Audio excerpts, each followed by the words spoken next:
데살로니가 전서 1장 1절부터 10절입니다.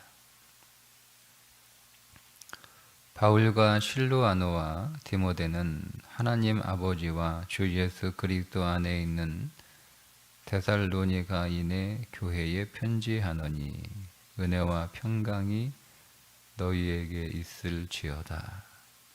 우리가 너희 모두로 말미암아 항상 하나님께 감사하며 기도할 때에 너희를 기억함은 너희의 믿음의 역사와 사랑의 수고와 우리 주 예수 그리스도에 대한 소망의 인내를 우리 하나님 아버지 앞에서 끊임없이 기억함이니 하나님의 사랑하심을 받은 형제들아 너희를 택하심을 아노라. 이는 우리 복음이 너희에게 말로만 이르는 것이 아니라 또한 능력과 성령과 큰 확신으로 된 것임이라.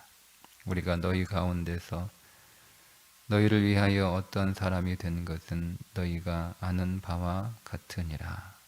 또 너희는 많은 환난 가운데서 성령의 기쁨으로 말씀을 받아 우리와 주를 본받는 자가 되었으니 그러므로 너희가 마게도냐와 아가야에 있는 모든 믿는 자의 본이 되었느니라.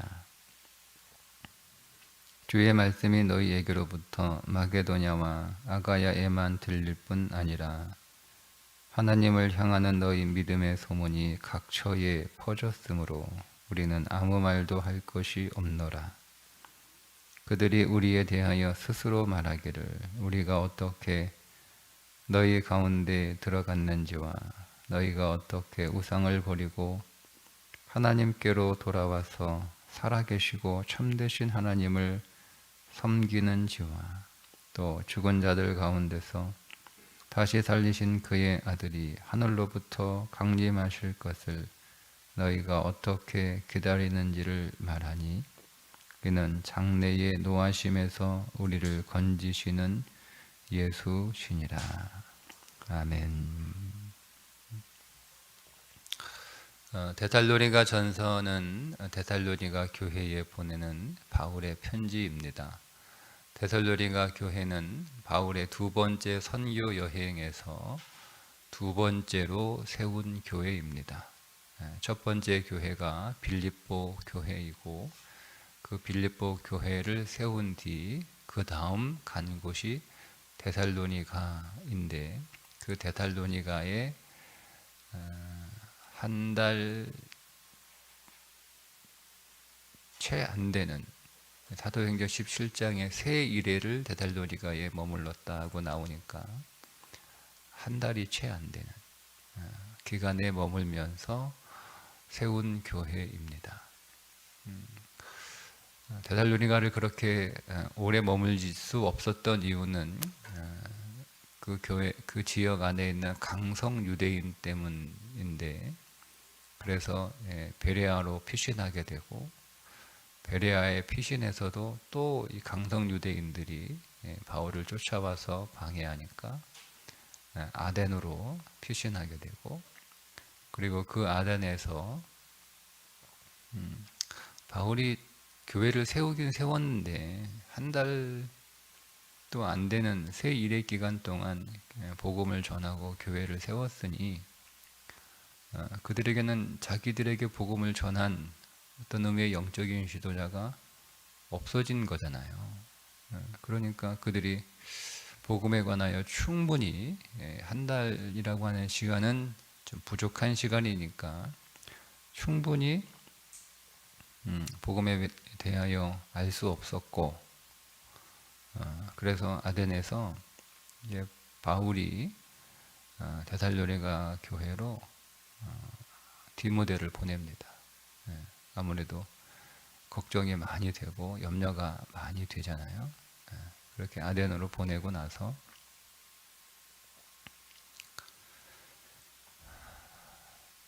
바울은 고린도로 갑니다. 고린도에서 전도하고 있던 중에 아덴에 갔던 디모데가 고린도로 와서 데살로니가 교회에 대한 소식을 전해줘요. 그 소식을 듣고 쓴 편지가 데살로니가 전서입니다. 그러니까 여러분 잘 생각해 보세요. 바울이 데살로니가에서 한 달 정도 밖에 없었어요. 그리고 거기서 베레아로 갔다가 베레아에서 아덴으로 가죠. 그리고 아덴에서 고린도로 갑니다. 그러면 데살로니가에서 고린도까지 가는 그 소요되는 그 기간이 그렇게 길지 않아요. 그렇게 길지 않아요. 그러니까 데살로니 교회가 세워지고 바울과는 한 달도 채 못 있었고, 그리고 좀 얼마 후에 다시 디모데가 와서 고린도 교회 그 데살로니가 교회를 양육을 좀 했겠죠. 영적인 지도를 좀 하고, 그 기간이 그렇게 길지 않아요. 그렇게 길지 않은데 오늘 여러분 보시면 1장에서도 보시면 데살로니가 교회가 굉장한 영적으로 굉장한 수준에 올라와 있었다는 것을 우리가 짐작할 수가 있습니다. 데살로니가 교회 교인들이 거기에 강성 유대인들이 있어서 바울이 복음을 전하는 것을 눈뜨고 볼 수 없어 바울을 방해하고 핍박하고 바울이 급히 베레아로 피신할 수밖에 없을 정도로 그렇게 그 복음에 관하여 굉장히 반발하고 반대하는 무리들이 있었다면 데살로니가 교회 교인들을 그냥 놔두지 않았겠죠. 그 교회가 세워지고 나서 굉장히 많은 핍박을, 어려움을, 환난을 겪었을 거란 말이에요. 그럼에도 불구하고 이 데살로니가 교회는 굉장히 빠른 시간에 영적으로 성숙한, 영적으로 성숙은 아니죠. 영적으로 굉장히 성장한 그런 대표적인 교회입니다.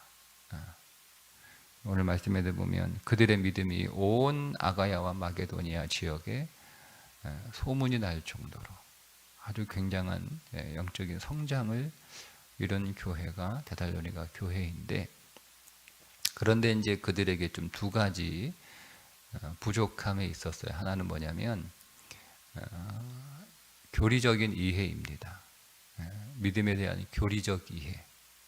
그러니까 그 힘들고 어려운 그 박해를, 그 교회 나온 지 얼마 안 된 사람이 교인들이 그 강성 유대인들로부터 그 오는 굉장한 그 여러 가지 신앙적 핍박을 잘 견디고, 보통 여러분 그 정도면 교회 나온 지 한 달 정도밖에 안 됐는데 막 여러 가지 삶의 시련이 오면 계속 그 여러분 교회를 다니는 것이 쉽지 않잖아요. 계속 그 신앙을 갖는 게 쉽지 않아요. 그럼에도 불구하고 그것들을 다 이겨내고 굉장한 그 영적인 성장을 이룰 정도의 신앙이면 굉장한 믿음입니다. 정말 굉장한 믿음이에요. 근데 여러분, 그런 굉장한 믿음임에도 불구하고 부족한 것은 있다는 것을 우리가 유심히 봐야 됩니다. 우리는 그 정도의 신앙생활을 하게 되면 다 필요 없다고 생각을 해요.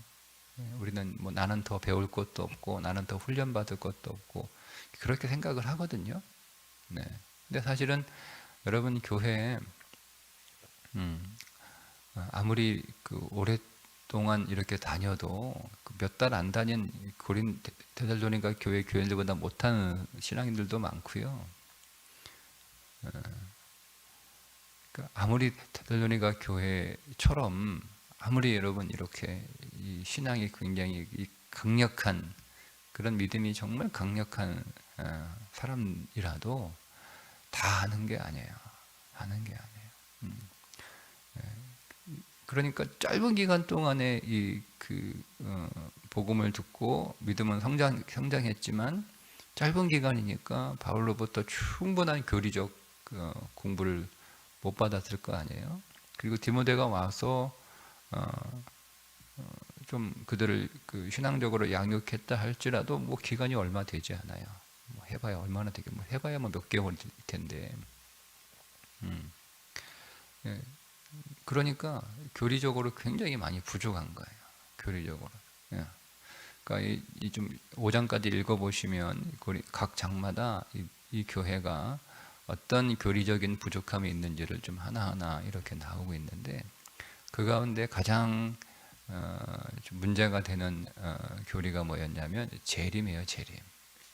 그러니까 데살로니가 전서는 1장부터 5장까지 1장에도 재림이 나오고 2장에도 재림이 나오고 3장에도 재림이 나오고 4장, 5장 각 장마다 재림이라는 단어가 빠지지 않습니다. 그러니까 재림에 대한 교리적인 이해, 뭐 다른 것도 또 몇 가지 더 있는데 가장 중요한 건 데살로니가 전서에서 우리가 제가 앞으로 이 새벽마다 나눌 때 지금 어떤 포인트로 이걸 볼 거냐 말씀을 미리 드리고 그 방향을 잡고 가는 거예요. 재림에 대한 교리적 이해가 굉장히 부족해서 그래서 어떤 사람들은 주님이 곧 오신다니까 주님 곧 오신다니까 하던 일 다 내팽개치고 주님이 이렇게 오실 날만을 기다리는 이런 사람들이 나타나는 거예요. 그러니까 이게 교회 성도들에게 피해가 되는 거예요. 아니 뻔히 일 안 하고 있는 사람 그 교회가 밥 굶고 있는데 그거 그냥 가만히 지켜볼 수 없잖아요. 그러니까 교회가 그 사람의 생계를 조금 책임져야 되는 그러니까 남한테 내 신앙이 나는 굉장히 뜨거운 신앙 여러분이라고 생각하는데 그 뜨거운 신앙의 결과가 뭐냐면 사람들에게 부담을 주는 거예요. 그게 건강한 신앙은 아니죠. 사람들에게 부담이 되고 사람들에게 근심이 되고 사람들이 눈살을 찌푸리게 하고 사람들을 신경 쓰게 하는 여러분 그런 신앙은 성숙한 신앙이 아니에요. 아니 그거는 진짜 우리가 애들은 늘 돌봐야 되는 거잖아요, 여러분. 그죠? 애들은 늘 관심 갖고 늘 신경 써야 되고 늘 이렇게 돌봐줘야 되고 늘 손이 가야 되고 그러니까 손 많이 가는 성도는요 좋은 신앙인이 아니에요. 그러니까 영적으로 보면 아주 애들이에요. 애들 손 많이 가는 성도들이 있어요 교회 안에. 여러분 교회 얼마 안 다닌 사람들이 손 많이 가는 게 아니에요. 교회 수십 년 다녔어도 손 많이 가는 성도들이 있어요. 영적으로 아주 유아해요. 본인들은 뭐 교회 수십 년 오랜 세월 동안 신앙생활 했으니까 뭐 다 알고 뭐 다 더 이상 그 뭐 성장할 부분이 없다고 착각하는데 다 애들이에요, 애들.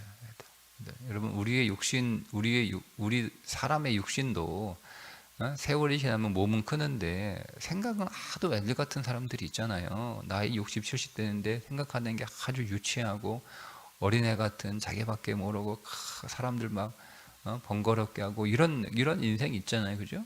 신앙도 마찬가지예요.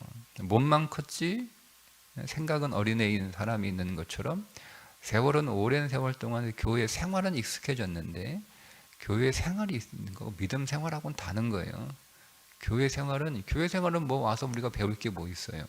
한 달 이렇게 눈치껏 이렇게 보면 교회 생활 뻔한데 교회 생활을 잘하는 게 여러분 믿음이 좋은 게 아니라 믿음 생활을 잘해야 되는 거예요. 믿음 생활.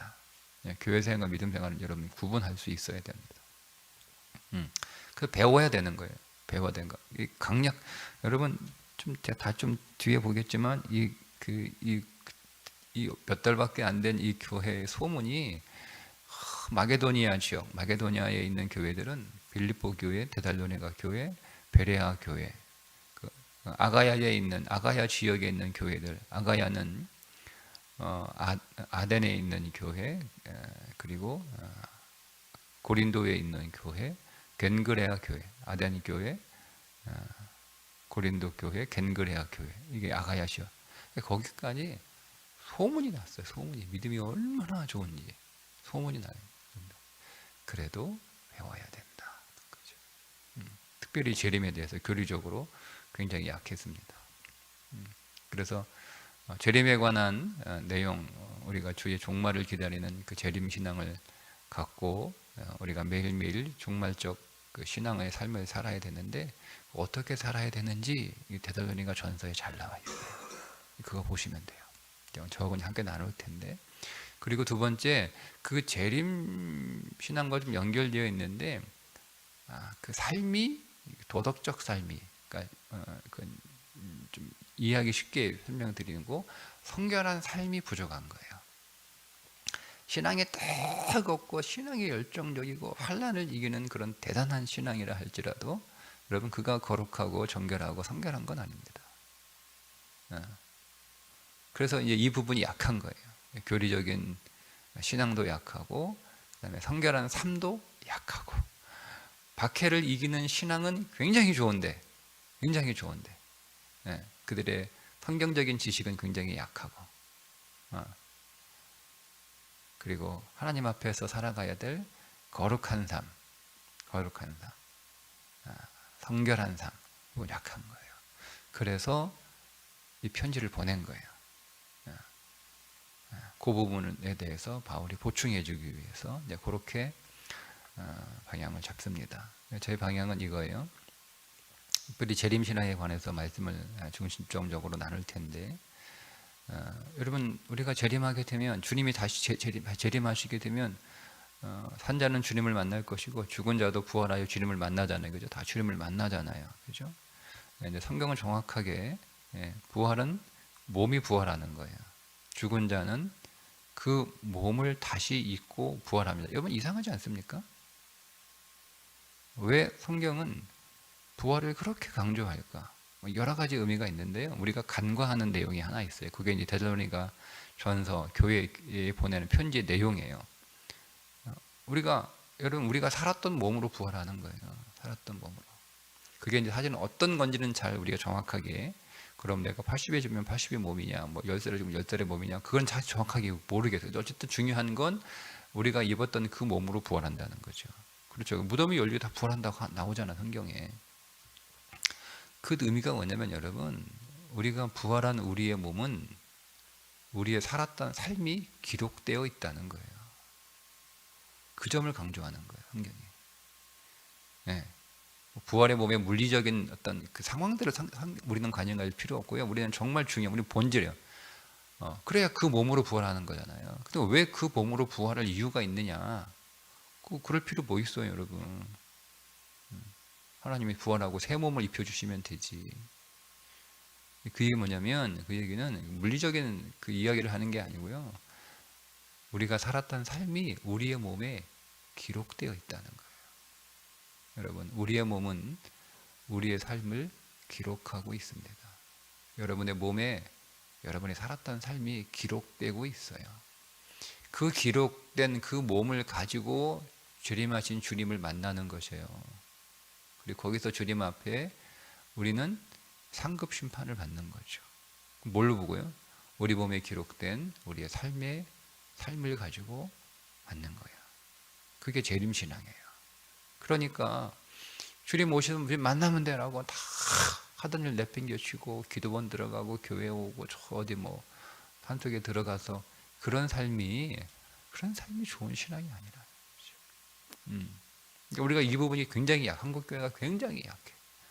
우리의 몸에 우리의 삶이 기록된다라고 하는 이 사실이 처음 들어보시죠? 이런 이야기도 너무 약한 거예요.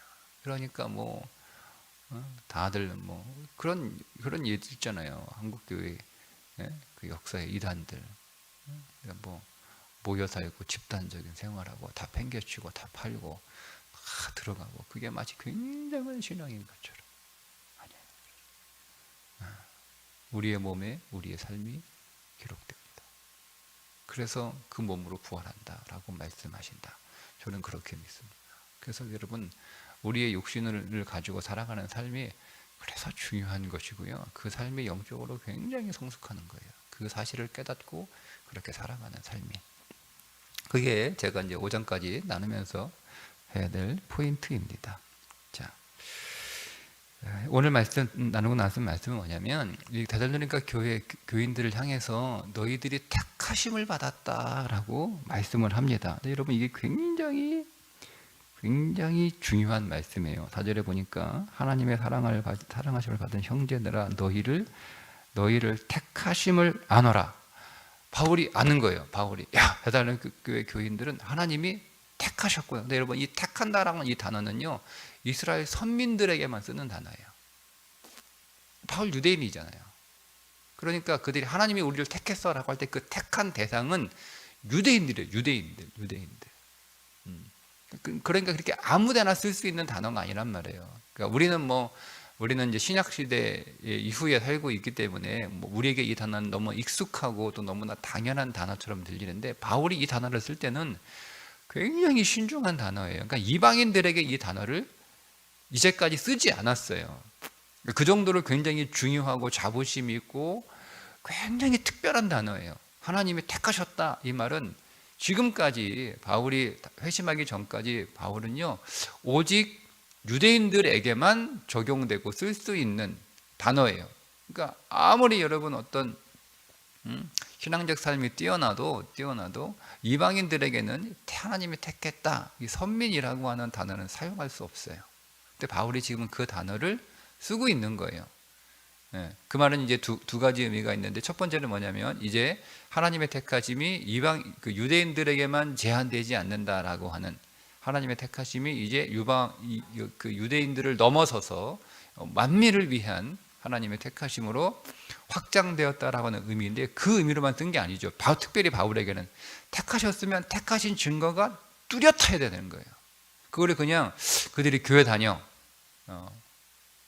그거 하나 가지고 바울이 하나님이 너희들을 택하셨구나. 이 택했단 말이 창세전에 택했다는 뜻이거든요. 이 단어 자체가 하나님이 그냥 고린도 그 데살로니가 교회 교인들이 교회 다닌다고 해도 그것만 가지고 하나님이 당신들을 택하셨어요. 창세전에 택하셨어요. 이렇게 쓰는 단어가 아니란 말이에요. 바울에게는.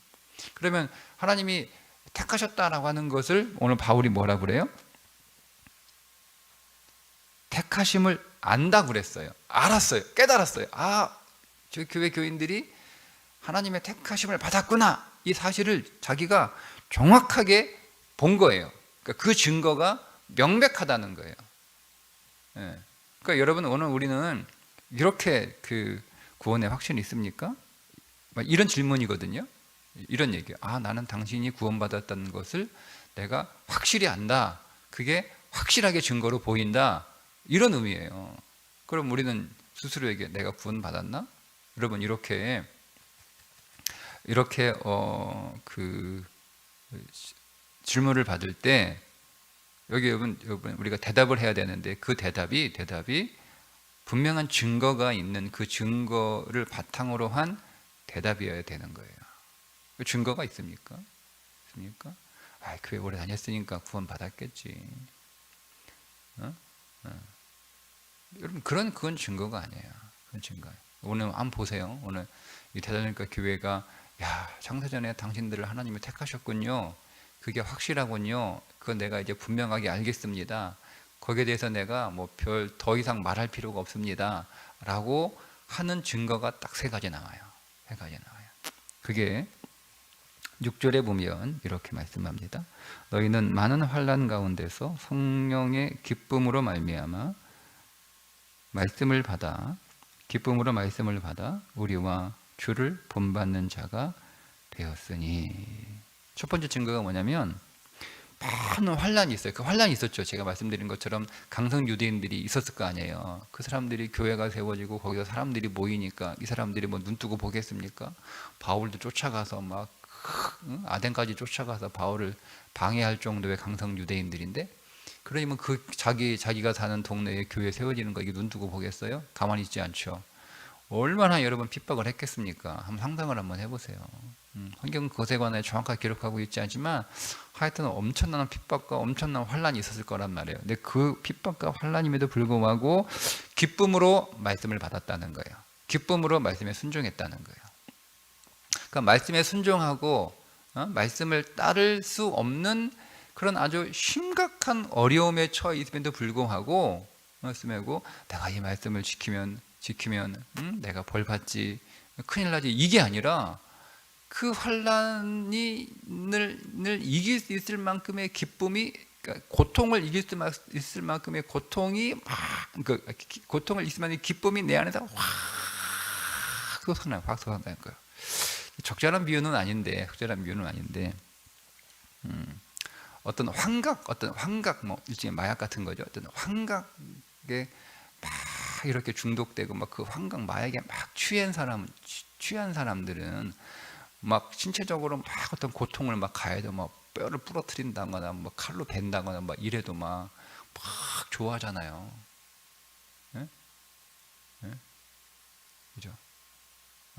그러니까 제 비유는 적절치 않는데, 그런 거예요. 그 엄청난 그 환난 얼마나 고통스러워요, 여러분. 사람들로부터 외면당하죠. 예? 외면당합니다. 사람부터 외면당합니다. 늘 친하게 지냈던 인사했던 이웃들이 막 이제는 쳐다보지도 않고 막 몰려 있으면 수근수근거리고, 자기가 오면 막 돌아가고, 직장에서도 쫓겨나기도 하고, 막 거래했던 거래처들 거래처를 막 끊기고, 이런 상황이 되는 거예요. 단순히 뭐 그냥 예수 믿는다고 뭐 욕먹는 게 아니라 생계가 위협을 당하는 거죠. 직장에서 쫓겨나요. 더 이상 거래처가 막 끊겨. 당신하고 이제 나는 예수 믿는 사람은 거래 안 해. 거래처가 끊겨요. 여러분, 그런 상황에서도 기쁨으로 말씀에 순종하는 거죠. 기쁨을 해죠. 포인트는 기쁨이에요. 우리 내 안에 그리스도로 인한 기쁨이 어떤 상황에서든 어떤 환경에서든 그 기쁨이 내 안에 그리스도로 인한 기쁨이 계속되고 있는가? 이게 증거예요. 그러니까 지금 내가 기뻐하는 이유가 뭐지? 내가 왜 기뻐하지? 네. 그게 복음이 아니에요. 그게 예수님 때문에 아니에요. 다른 것 때문에 기뻐요. 다른 것 때문에 막 너무 설레고 좋아요. 다른 것 때문에. 복음 때문에. 그래서 환경이 바뀌면 슬퍼지는 거예요. 그 환경이 바뀌면 슬퍼져요. 그 환경이 사라지면 슬퍼지는 거예요. 우울한 거예요. 한숨 나오고 근심하는 거예요. 물론 우리가 잠시 그럴 수 있죠. 뭐 우리가 정신 나간 사람도 아니고 뭐 어떻게 계속 그 마약에 취한 사람처럼 막 그렇게 됐어요. 우리가 어려움을 당하면, 고통스러운 일들이 겪어지면, 여러분, 우리 안에 깊은 슬픔과 두려움과 근심과 어둠이 있죠. 근데 그걸 어떻게 이기냐면, 환경이 바뀌어서 그걸 이기는 게 아니라, 상황을 고쳐서 이기는 게 아니라, 사람을 바꿔서 이기는 게 아니라, 내 안에서 계신 예수 그리스도로 인하여 그분이 주시는 그 기쁨으로 그 고통을 이기는 거예요. 그 고난을 이기는 거예요. 그 어려움을 이기는 거예요. 그 아픔을 이기는 거예요. 그게 첫 번째 증거입니다. 오늘 이 본문에 나오는 바에 의하면 그게 첫 번째 증거예요. 그러니까 야, 당신들 정말 택한 백성 맞네, 이렇게 얘기하는 거예요. 두 번째가 7절인데요. 이렇게 얘기합니다. 그들이 우리에 대하여 스스로 말하기를 우리가 어떻게 너희 가운데 들어갔는지와 너희가 7절. 그러므로 너희가 마게도냐와 아가야에 있는 모든 믿는 자의 본이 되었느니라. 이 본이 뭐냐면 주조 틀이에요. 주조 틀. 여러분, 붕어빵 틀에 반죽 넣으면 뭐가 나와요? 붕어빵 나오죠. 그죠? 붕어빵 틀에다가 반죽 부었는데 거기서 붕어가 안 나오고 다른 게 나올 리가 없잖아요. 그러니까 이 몇 달밖에 되지 않는 이 교회의 교인들이 자기와 똑같은 믿음의 사람을 자꾸 찍어내는 거예요. 여러분, 누가 여러분을 만나면 그 사람은 어떤 사람이 됩니까? 내가 누구를 만나면 나와 똑같은 사람을 찍어내는 거예요. 모든 사람은 그렇습니다. 내가 누구하고 만났어요. 그 사람이 나를 만나고 나서 나와 같은 마음, 나와 같은 생각, 나와 같은 삶을 살겠다라고 하는 그런 거를 갖고 돌아가는 거예요. 누가 나를 만나면, 여러분이 저를 만났어요. 만나면 이 목사님처럼 살아야겠다, 목사님처럼 생각해야겠다, 목사님처럼 말해야겠다, 목사님과 같은 방향을 갖고 인생을 살아야겠다, 이렇게 하고 돌아가셔야 되는 거예요. 그 제가 여러분을 찍어내는 거잖아요. 그죠? 근데 이 고린도 교회, 이 데살로니가 갖고 데살로니가 교회 교인들은요, 믿음의 틀을 가지고 있어서 이 사람들이 만나면 자기와 똑같은 그런 믿음을 자꾸 찍어내는 거예요. 그 믿음이 뭐죠? 그 앞에 소망의 인내. 3절에 보면 믿음의 역사, 사랑의 수고, 소망의 인내. 이거 자꾸 찍어내는 거예요. 자꾸 찍어내는 거예요. 그러니까 두말할 것도 없죠. 데살로니가 교인들을 만나면 그 교인들과 같은 믿음을 자꾸 다 소유하게 되는 거예요. 나도 저렇게 믿어야겠다. 나도 저렇게 신앙생활 해야겠다. 도전되네. 다 이러고 딱 돌아가는 거예요. 그 사람들에 대한 소문을 들으면 그렇지, 저렇게 믿어야지. 도전되네. 몇 달밖에 안 믿은 교회가 저렇게 열심히, 저렇게 뜨겁게, 저렇게 하나님을 잘 믿으니, 수년 믿은 우리가 그들보다 못하니 참 도전된다. 우리도 그렇게 믿어야겠다. 이렇게 되는 거예요. 이게 본이란 뜻이에요. 이게 본이란 뜻이에요. 우리는 다 찍어내게 돼 있어요. 찍어내게. 여러분, 나를 만나고 나서 사람들이 여러분 어떤 모습으로 돌아갑니까?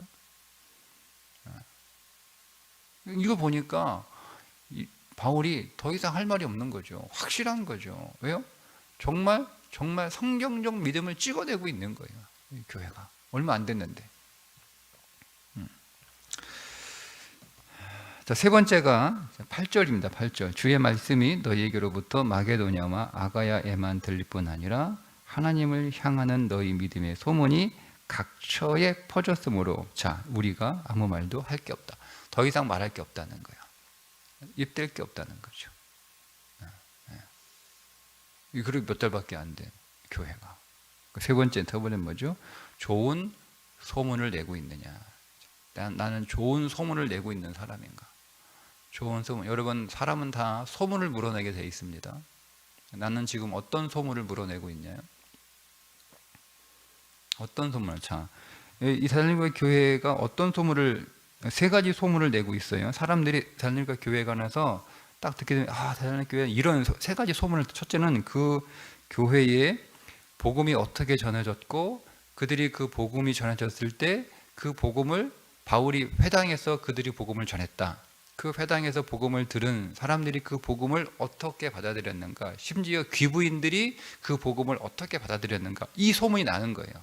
바울이 가서 회당에 들어가서, 유대인 회당에 들어가서 복음을 전했대. 글쎄. 근데 거기서 바울이 항상 유대인들로부터 많은 핍박과 내쫓김을 당했지만, 근데 그 회당에서 복음을 들었던 사람들 가운데 복음을 받아들이고 회심한 사람들이 있대. 심지어 귀부인들이 그 복음을 듣고 회심했대. 이런 거예요.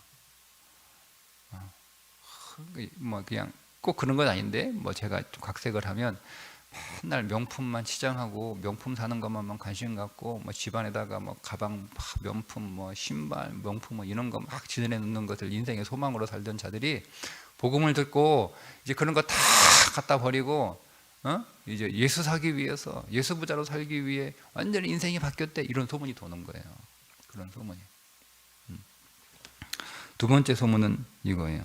우상을 버리고 하나님께로. 9절에 보니까 그들이 우리에 대하여 스스로 말하기를 우리가 어떻게 너희 가운데 들어갔는지와, 이게 첫 번째 소문이죠.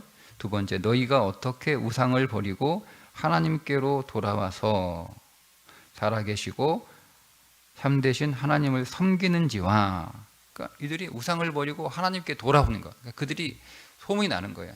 그들이 그동안 믿었던 헛된 우상들을 다 버리고, 이거는 그냥 집안에 있는 그런 어떤 우상들, 신상들, 뭐 집에 있는 부적, 집에 있는 신주, 뭐 집에 있는 목탁, 염주, 뭐 이런 거 다 갖다 버렸다. 그 1차적인 의미겠죠. 두 번째는 삶이 바뀌었다는 거예요. 삶이. 세상의 성공과 세상의 출세만을 그 우상으로 여기며 살았던 그 삶을 떠났다는 거예요. 떠났다는 거예요. 좀 빨리 하겠습니다. 3절. 그들이 재림신앙을 가지고 있다. 즉 종말론적 삶을 살아간다는 거예요. 종말론적 삶을. 종말을 기다리며, 재림을 기다리며, 주님 다시 오실 주님을, 그게 그들의 인생의 목적이 된 거예요. 그 우상을 떠나서 뭘 버렸냐? 다 버렸어요. 그다음에 버리고 나서 뭘 지금 채우려고 하느냐? 다시 오실 주님을 기다리는, 그걸 소망으로 삼는, 부자 되고 출세하는 게 소망이었는데 다시 오실 주님을 기다리는 것이 주님이 그들의 소망이 된 거죠. 이런 소문이 난 거예요. 이런 소문이 나는 거예요. 그래서 바울이 이 세 가지 가지고 기쁨으로 믿고, 그리고 믿음의 본이 되는, 믿음의 틀을 찍어내는 그런 삶을 보고, 또 그들이 주님의 재림을 기다리는 종말적 그런 신앙을 보고, 야, 확실히 택함 받았구나라고 바울이 이제 알게 되었다. 더 이상 할 말이 없다. 이렇게 얘기하는 거예요. 우리에게는 믿음의 확신이 있는가? 믿음의 증거가, 택하신 증거가 나에게 있는가? 내가 여러분 확신합니다. 여러분 이것 가지고 부족해요. 여러분, 우리 옛날에 태양이 돈다라고 하는 천동설을 주장했던 사람들은 확신을 가지고 있었어요. 확신을. 근데 증거가 없었잖아요. 지동설을 주장하는 사람들은 많은 핍박을 받았어요. 저건 무식하고 이상한 사람들이라. 근데 확실한 증거가 있었어요. 믿음의 확신에는 증거가 있어야 되는 거예요. 그 증거가 우리 안에서 다시 여러분 확인될 수 있기를 주님의 이름으로 축복합니다. 기도하겠습니다. 하나님 아버지, 오늘 우리의 믿음도 대달리니까 교인들처럼 하나님의 택하심이 분명하고 확실한 증거가 있는 삶으로 더 성장케 하여 주시옵소서. 오늘도 그 증거를 하나하나 만들어내고 세상에 드러내는 나 또한 그 증거를 발견하는 하루의 삶이 되게 해 주옵소서. 예수님의 이름으로 기도드리옵나이다.